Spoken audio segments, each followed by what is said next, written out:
This is not the story I want to begin with, but every refugee remember the day they fled their home village, seeing your home being burned, people screaming, bullets flying in the air, seeing people being killed.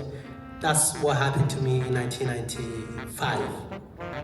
After the genocide against Tutsi, Rwanda spilled over into Congo, my family, I'm from Tutsi families, my tribe was targeted.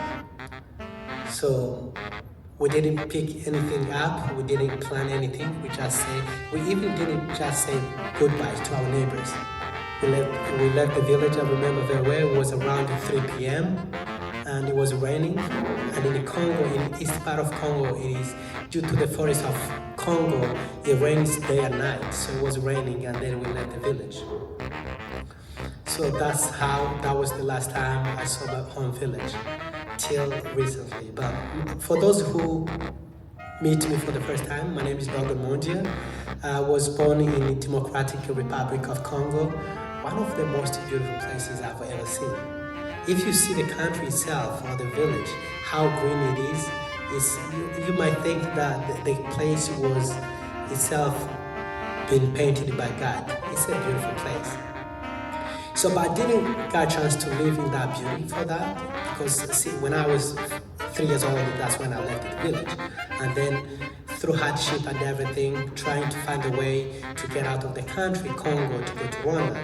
So I had a big family. We were 7 into families, but most of my family were killed. And the first one who died was my young sister Patience, who died of starvation because my mom didn't have milk to breastfeed her.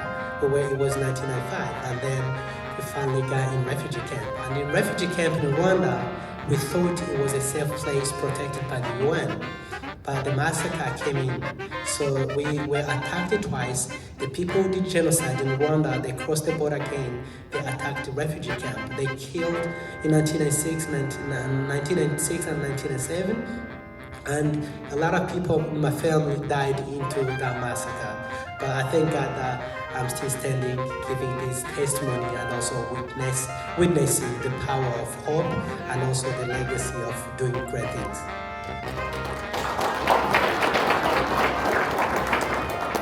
In the refugee camp where I grew up, any child, for me, it was no big deal because I was only 3 and 4, and in refugee camp you line up for food, and for me it was fun because back home in the village where I grew up, we were little. So my dad had a huge, like a whole Manhattan mountain. My dad was a chief of village, a well-respected guy, man. And we had everything, and we didn't live with other people, we didn't have neighbors. So in refugee camp, we were squeezed like New York City. So for me as a young man, it was good to see other kids playing around with me. And we lived in a very small tent. You see like 10 families live in the same tent.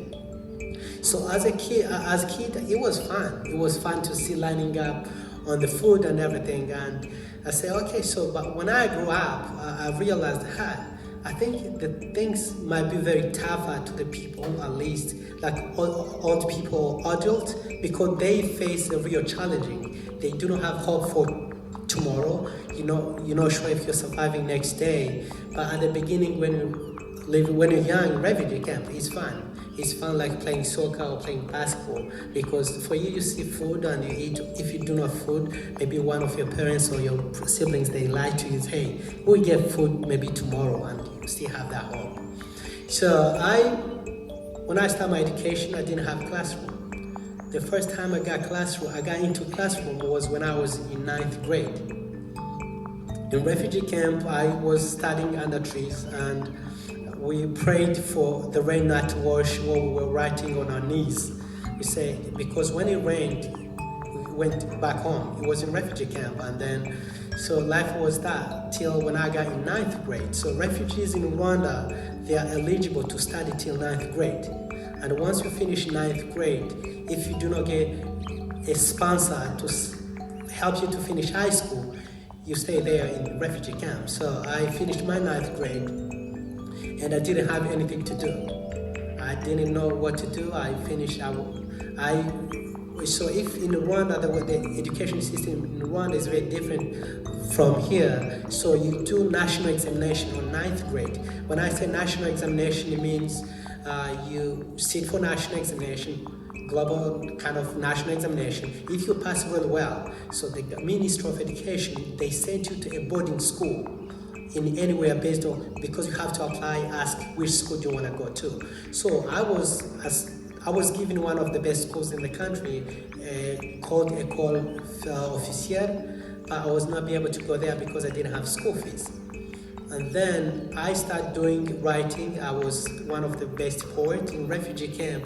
The only way to kind of survive, you have to find something that will be, something you can be more creative and innovative. You have to be innovative and creative to survive.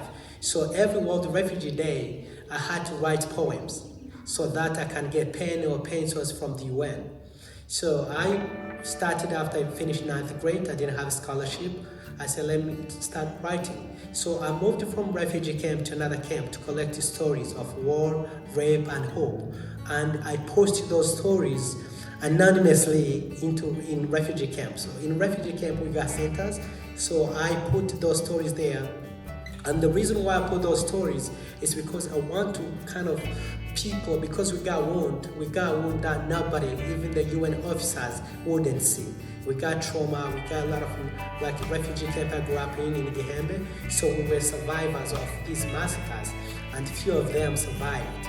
But the UN wouldn't come to us and say, hey guys, this wound we had, we went and treated. So, and I want to share these stories to show that it's not only you, all of us we go through. So it was like saying we are in this together. So I started that till when somebody hear my story, and she was a lady who was working at the bank. Now she's one of my best friends. She came to Rwanda. She came to find me. In refugee camp, every house has a number. So I say, I've read in a newspaper this guy and where does he live. And then at the beginning, when I saw him coming with the police and the UN, I thought maybe I did something like crime or something. So I was kind of scared. And then I said, hey, no, we read your story and want to send you to school. So she sent me to school. But going to school was not enough, so he didn't have money. She was a fresh graduate, was starting a new job at the bank, one of the bank in Rwanda, and he couldn't afford to he couldn't give me $3 for transportation to go to school. So I had, because the school I was going to was in the west, in the south, École Officielle was in the south of the country. It would take me 2 weeks to get there, walking. So I decided I called the Ministry of Education. They gave me another school that is in the east, because refugee camp where I was, Gihembe, was located in north, nearby at the border of Uganda. So they sent me, they gave me another school at the border of Tanzania. And they say, hey, this is the only spot we have. So it took me to we got a very small mattress. I packed that small mattress that the family slept on, and a little old school backpack, and I took 2 days walk. So it was not easy. I was only 15 years old. My mattress and backpack, I was happy because I wanted to kind of be in a school, a very nice school compared to where I was in refugee camp. And when when darkness fell, I knocked at the door at the village where I got in and say, hey, I'm on my way going to school, and say I would like you guys to give me a shelter. And they gave me shelter. They had a little, but they gave me, they accept to share with me a little thing they have. And the next early morning, wake up and I kept going. So for 9th grade till 12th grade, that was my story. But it's funny because I was going to school with a guy whose parents visit them every semester. It was not that easy. For me, I waited everybody to kind of go back. For example, over the summer holiday, I didn't want anybody to tell anybody about my story, where I come from. So I waited till everybody leaves school, and so that I can take my mattress and my backpack to go back, to take again 2 days to go back home.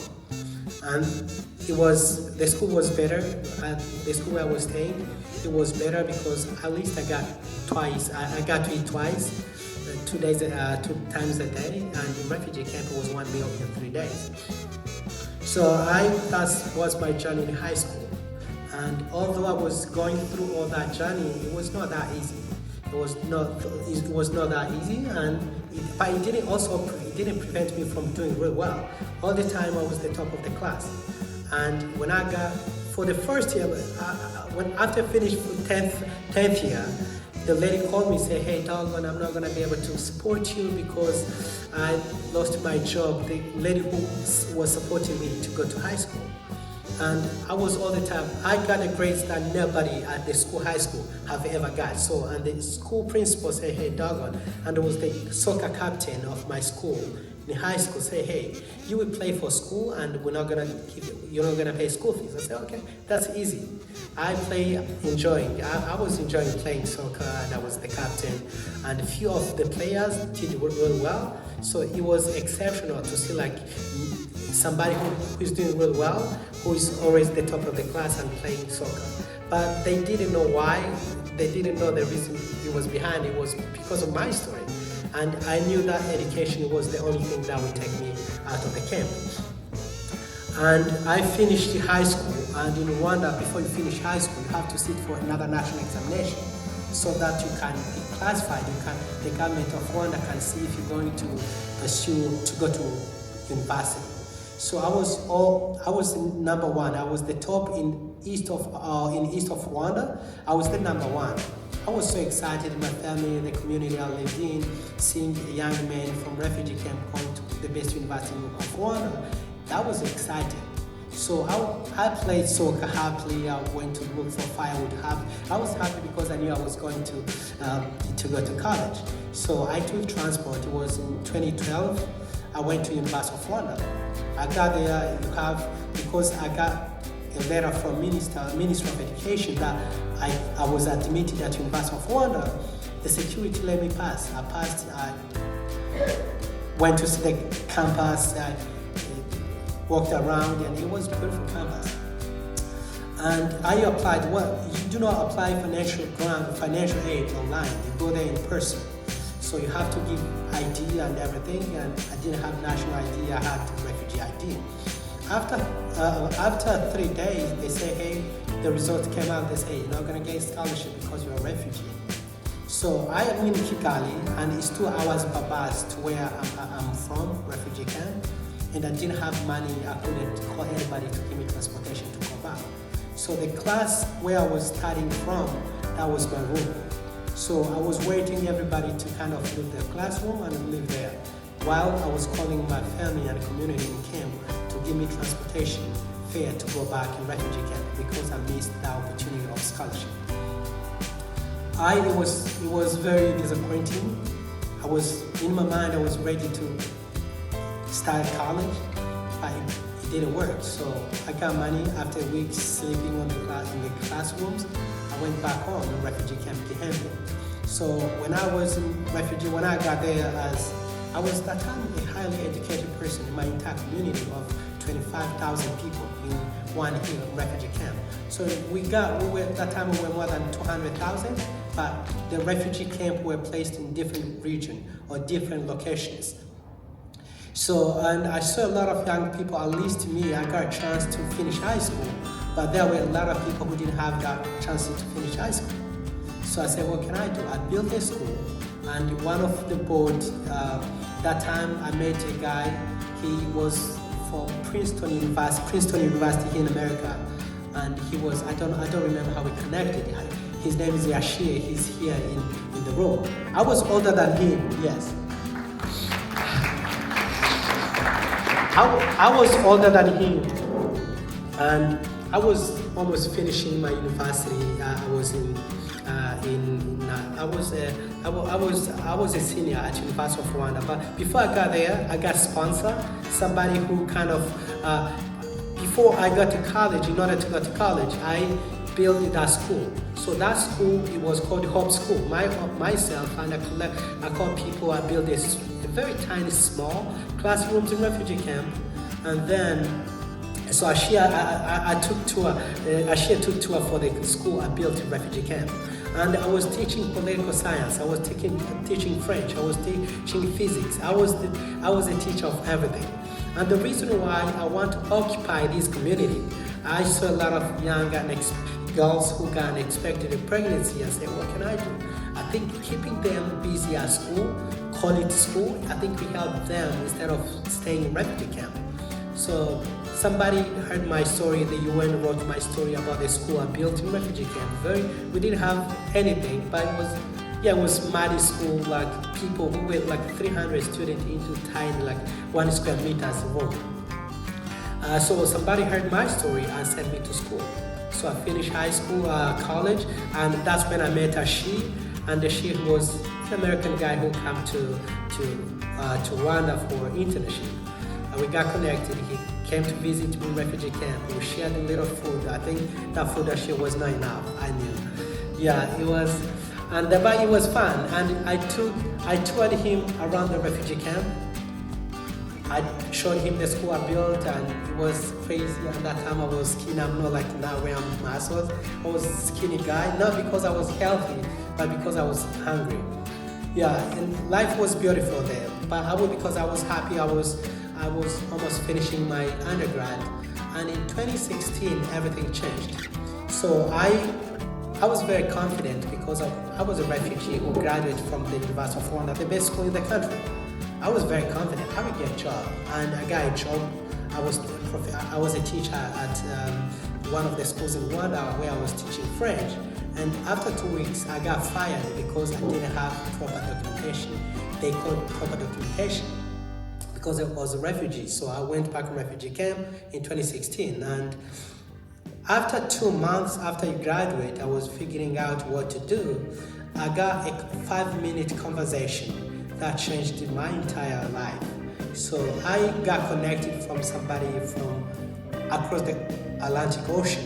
So we got conversation. He asked me about the life in refugee camp. I told him my vision. I said, hey, then you're graduating, what do you want to do? I said, do you want to do business or do you want to go to school? I want to go to school. Which school do you want to go to? I said, hey, because for me, I felt my dream school was to go to school in Uganda or Kenya. So when you're a refugee, that's the world you know. You do not dream big. You say, I say, no, why you can't come to America? I say, I laughed because I even didn't. The phone I was calling, so it was on it was not the phone, but later on, I didn't have even the phone. So the conversation after that call, the other kind of calls we had, it was my neighbor's phone. I didn't have phone. And I say, now coming to America, how can a refugee go to America? I say, let's try it and see if it will work. So 2016, 1 month later, everything, the process, I started the process. He connected me to NYU, and it was amazing. So but it was also challenging. Applying, when I was applying for NYU, it took me 1 hour to get to the center where I can get Wi-Fi. And that Wi-Fi, I didn't have money to pay, so you have to pay hourly or 30 minutes. And I didn't have money to kind of pay, so I like 10 minutes and then the internet finished. And say, I come next week. So I emailed him on NYU and say, hey, we need to see how we can extend deadline application for this guy. So they extended application, and in 2016,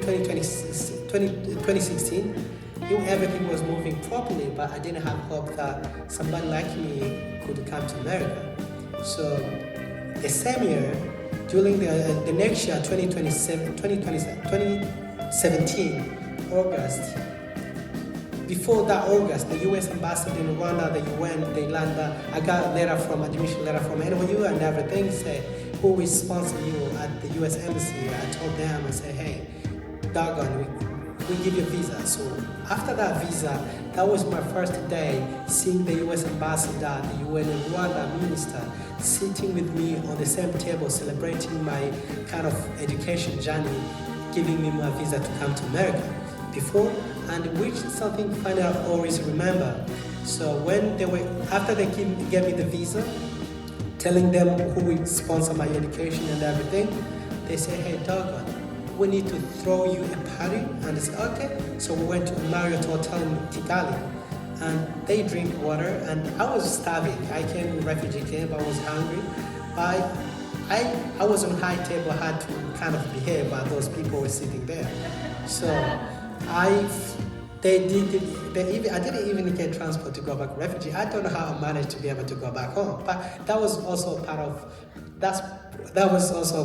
the story. And 2017, August 7th, I landed in New York City. So I landed at JFK. I got big suitcases, but before I came, you can imagine somebody who spent almost 3 decades in refugee camp coming straight to New York City was very challenging. So 3 months after everything was in place and they knew I was coming to school, they paid the rent and gave me everything. Said, Dogon, you better go to Kigali to kind of be used to the city and everything. I said, okay, that's very helpful. So in 2017 August, I landed at JFK. It was like I landed in the movie. But I was so surprised to see rats everywhere in New York City. I said, what? So you see rats in Africa where I come from, mice, so rats, they run from people. They run from people because of even the dog or mice, dogs and cats here, I don't think they're also scared of rats in New York. That's what I'm thinking. So when I got a beautiful hotel and I was kind of taking a tour around and I took the subway. I was trying to learn how I can navigate the city when I got at 40th Street. So a rat, it was passing behind me as if he paid rent. I said, okay. So it was funny. So when you see skyscrapers and everything, it was amazing. But when you kind of navigate the city, you say, oh wow, it's different. I didn't know that into the movie you can see rats moving everywhere. So it was beautiful. And being in New York City, this city is wild. I remember in refugee camp, I slept with all my siblings, my sister, my cousin, everybody. So we didn't have all these beautiful, fancy technology into our homes. So I saw something placed on the wall. It was thermostats, things like that. So it was for heat and cooling. I pressed the little buttons there, and it was in August. It was beautiful weather, and the room started being hot. And for me, I thought I was roasting myself. I was roasting myself alive. I said, I'm dying. So and I went downstairs at the lobby at front desk. I said, hey, I think my room is melting. They said, nah, you turn it back. I said, okay, how can I do it? So they showed me with all those kind of crazy things. As somebody who was coming from a place where I grew up, it was crazy. So I adapted. My American family was there. They kept helping me. They supported me. I think you saw somebody at the registration. My sister Sama Armstrong. She was. I think that time she was in middle school. But she was as if I was finishing. I was going to start my grad program, but she was as if she was. She told me all stories at NYU. People told me all stories, movies, and everything. So they thought in America, a lot of people they may talk something, thinking that is you guys are on the same page. So in order to kind of try to show or pretend show people that I know some of stuff, so Sama and her brother Jack and her sister Hope, they took me to the movie. Whatever in Connecticut or whatever, I asked them a lot about America. They tell me, and then after when I come from vacation, I tell them my roommate at NYU, I say, hey, ABC, they say, hey, this guy knows America. He's not from refugee camp. Till when some of the people, when my book was out, they get mad at me and say, hey, Dogon, you didn't tell us. But I didn't want, since I grew up, I didn't want to kind of show people or tell people who I am because of that stigma I grew up with. And where in Africa, in refugee camp, some of my roommates in high school, they say, hey, Dogon, you know those refugees, there are a lot of negative things about refugees and everything, and he didn't know that he was telling somebody who's from there. So with that kind of stigma, I pretend to be like anybody else. And yeah, that's why even when I come to New York, I didn't want to tell anybody my story. I want to feel like I want to be somewhere. I wanted to belong somewhere. I'm going to go school. I got everything I need now. So this is something I can do. There is no need to tell somebody who am I. And then When my book came out, when my book was published, that's when a lot of best friends of mine I went to school at NYU with, they got up to me. They said, hey, Dogon, you did. I said, I'm sorry, guys. I didn't tell you for a reason. If you read the book, you know why. So the life kept going on, and that's when I got in New York, that's when I see that the real human was here. And I say, hey, what can I do? So I graduated 2019 from NYU. I got a job. I was working at one of the sponsoring companies that are here tonight. And the COVID, when New York City was hit by epicenter, I said, what can I do? Let me go back home. My family and everybody, they were in a refugee camp. So I went there. I stayed there for 9 months. And I met a lot of young people who were way smarter than me at school, but they didn't have that chance to go to college. So I said, what can I do? They asked me a lot of questions about New York, about how life it is and everything. So for 9 months, I learned that it's really good to kind of pay it really well, have a beautiful life. But as somebody who is like me, it was not fair to kind of leave everybody behind. So that's why I say that was the initial kind of beginning of starting the organization you see on the screen called the Mondiant Initiative. So that's the belief. It came from my story and how people supported me. If people supported me, somebody who didn't know me supported me, why can't I support somebody else? So that's the real leadership, and that's the real human thing somebody can do. So, and in 2019, after I graduated 2019, I came back to New York after 9 months, and then I started the organization. It was very small. Some of people here, I think I started with, they knew how, we didn't know where to start. It was brand new, but we believed that everything would be all right. And New York, the reason why I started this organization is because I believe in New York. New York has it helps me if I came for the first time, came to North Carolina, my life would be miserable because New York City has a lot of similarities with the refugee camp in so many ways. For example, in refugee camp, we line up for food. In New York City, you see people line up for burgers, pizza, coffee. It's same energy, but different priorities. And if you see trash in refugee camp, that's something I was used to. So I think in New York City, it helps me to kind of to adapt to really quickly, because a lot of things, they got a lot of similarities, but also other things are very, very different. For example, in a community where I come from, if you got bumped into somebody, it takes 10 minutes conversation. Hey man, I'm so sorry, how's your mom doing? So tell me, what do you do? But here in New York, even before you say sorry, you got bumped into 20 people, and that's New York City hospitality. Nobody will say sorry, no. So I think being in New York City helped me a lot to be able to be the person I am, also to build what I'm building. So, and before I conclude, I don't want to take much of the time. We're here for one kind of, as Tui mentioned, the top of the board, we're here for Brilliance Beyond Borders. We believe that brilliance is everywhere, but opportunity is not, as she said. So we believe that anybody can be brilliant based on the resources and skills and all investment you put on them, they will be brilliant, but the opportunity is not. So that's why we're here. We are here to celebrate the Brilliance Beyond Borders on how, as somebody who grew up in Congo, grew up in refugee camp in Rwanda, ended up in New York City, and now living in Greensboro, and now we're doing a lot of great work from 6 countries in Africa. And all this, it was because somebody helped me, and now I'm helped almost 100 students into our program.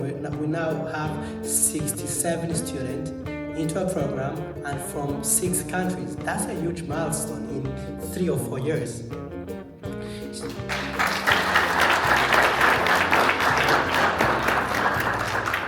So together we can make sure no young refugee has to work 2 days as I did for education, or wonder if their dreams is too big. Because the next leader, the next innovator, the next change maker might be right now waiting or standing under a tree waiting us to be there, to just believe in them so that they can shine. So before I close tonight, I want to take a moment to celebrate 2 people who embody exactly what this night is about. and believing in others even before the world does. So those people are in this room, and when I came to this country for the first time, they didn't just believe in me. They invested in the idea that if anybody is given a chance or opportunity, they can transform not only their own life but also their community, and that's what I'm doing. I'm reaching anywhere. So a lot of policies in Rwanda are being changed because of Mondiant Initiative. So when I call minister in Rwanda, I don't need to kind of ask an appointment to meet minister. I say, hey, this is Dogon. Hey, Dogon, when did you get in country? And let's have a coffee. And then, so a lot of refugees in Rwanda now, they can be able to work. They have a right to work, to compete with nationals. And when I was there, that was not the case. And the reason why is because we showed them that refugees can be able to bring something on the table too. So those people, they believed in me. They believed that brilliance could come from anywhere, even from refugee camp, even from someone like me.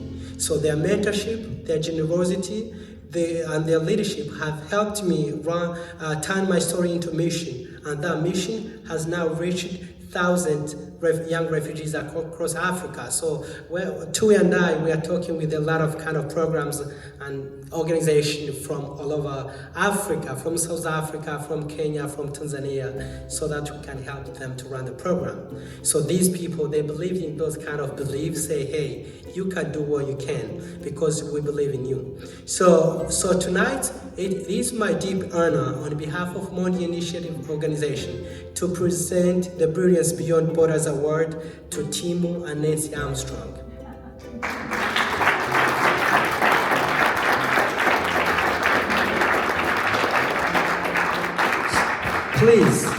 Please join me in standing and let's celebrate these two extraordinary people for their courage to believe, for their leadership, and for reminding all of us that the most powerful investment we can ever make is in human potential. Nancy and Tim Armstrong, welcome on stage, and thank you so much for giving me.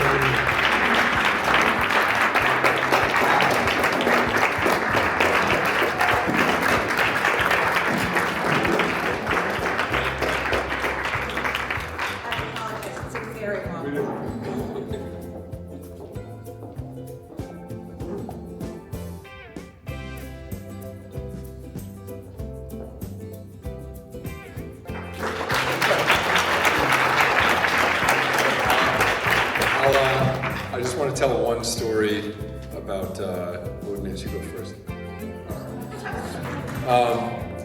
When the first month that Dogon was in New York, the president of Rwanda happened to be in the United States. And earlier that day, I asked Dogon, we were driving around, and I said, Dogon, what's the one thing you want? At the end of this journey, what's the one thing you want? And he said, I want to have a citizenship in a country, and I want to be a citizen. That's my one goal out of my journey. So anyways, long story short, we ended up running to the president of Rwanda, and I think we talked to him for a couple minutes, and he said, I'd really like to hear your story, Dogon. Could we meet up and have dinner together? So we went to a restaurant and ate in the kitchen of this restaurant. It was just Dogon, the head of his chief of staff, the head of defense, and from Rwanda, me and Dogon. And President Kagame listened to Dogon's story, and at the end of it, I've never told this publicly, really, Dogon, President Kagame said, I want to offer you a citizenship to Rwanda. And I was sitting next to Dogon, and I was like, incredible. I mean, we just talked about this. You're getting, offered to be a citizen of Rwanda. And Dogon said, I can't accept that. And I was like, what? We just talked about this. And Dogon said, I won't accept it unless you give it to everyone in the refugee camp. And until everyone's a refugee, I won't accept it from you.